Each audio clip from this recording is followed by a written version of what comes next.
Hello, this is Mrs. Fuller, and I have been missing you guys a lot.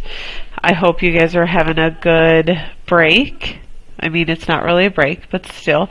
I'm glad you guys are on and are going to listen to a story read by me this week.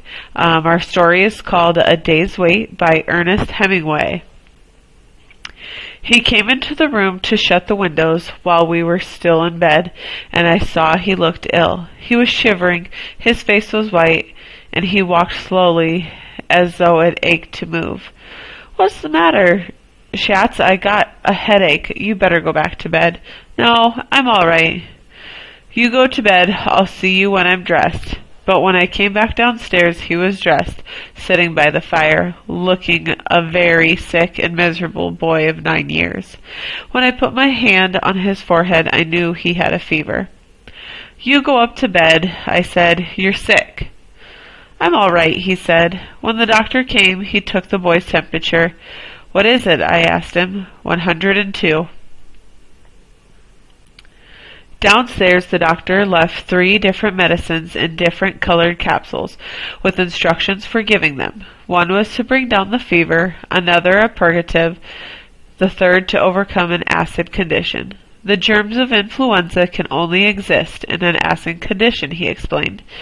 He seemed to know all about influenza, and said there was nothing to worry about if the fever did not go above 104 degrees.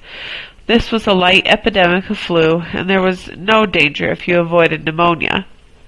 Back in the room, I wrote the boy's temperature down and made a note of the time to give the various capsules.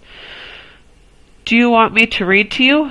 "All right, if you want to," said the boy, his face very white, and there were dark areas under his eyes. He lay still in the bed and seemed very detached from what was going on.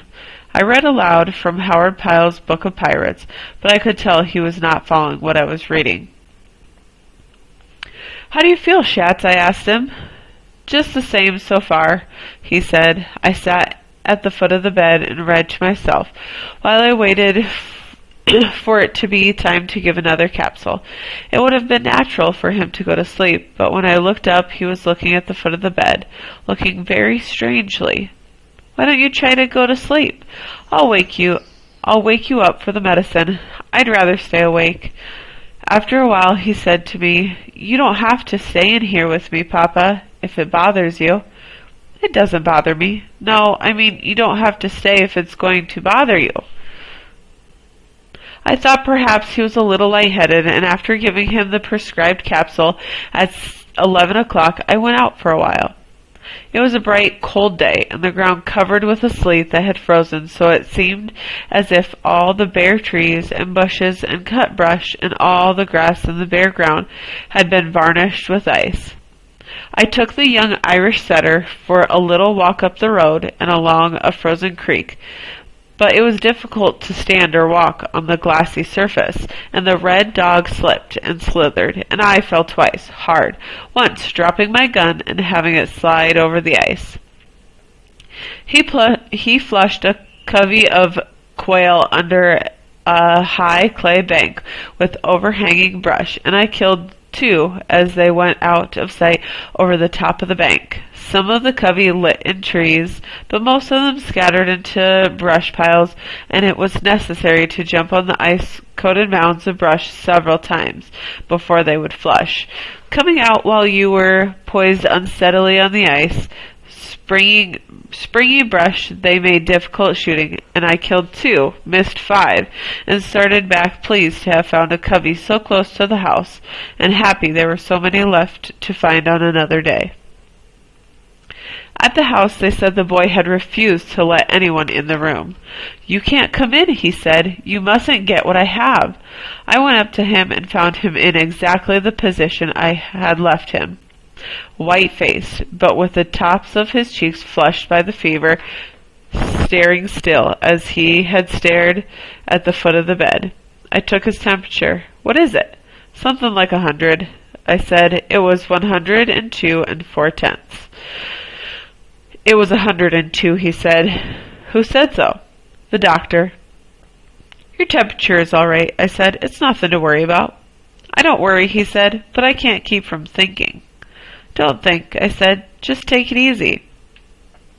I'm taking it easy, he said, and looked straight ahead. He was evidently holding tight onto himself about something. Take this with water. Do you think it will do any good? Of course it will. I sat down and opened the pirate book and commenced to reading, but I could see he was not following, so I stopped. About what time do you think I'm going to die? He asked. What? About how long will it be before I die? You aren't going to die. What's the matter with you? Oh, yes, I am. I heard him say 102. People don't die with a fever of 102. That's a silly way to talk. I know they do. At school in France, the boys told me you can't live with 44 degrees. I've got 102. He had been waiting to die all day, ever since 9 o'clock in the morning. You poor Schatz, I said. Poor old Schatz. It's like miles and kilometers. You aren't going to die. That's a different thermometer. On that thermometer, 37 is normal. On this kind, it's a 98. Absolutely, I said. It's like miles and kilometers we make when we do 70 in the car? Are you sure? Oh, he said. But his gait at the foot of the bed relaxed slowly. The hold over himself relaxed too, finally, and the next day it was very slack, and he cried very easily at little things that were of no importance. Thank you for listening and doing the optional learning this week.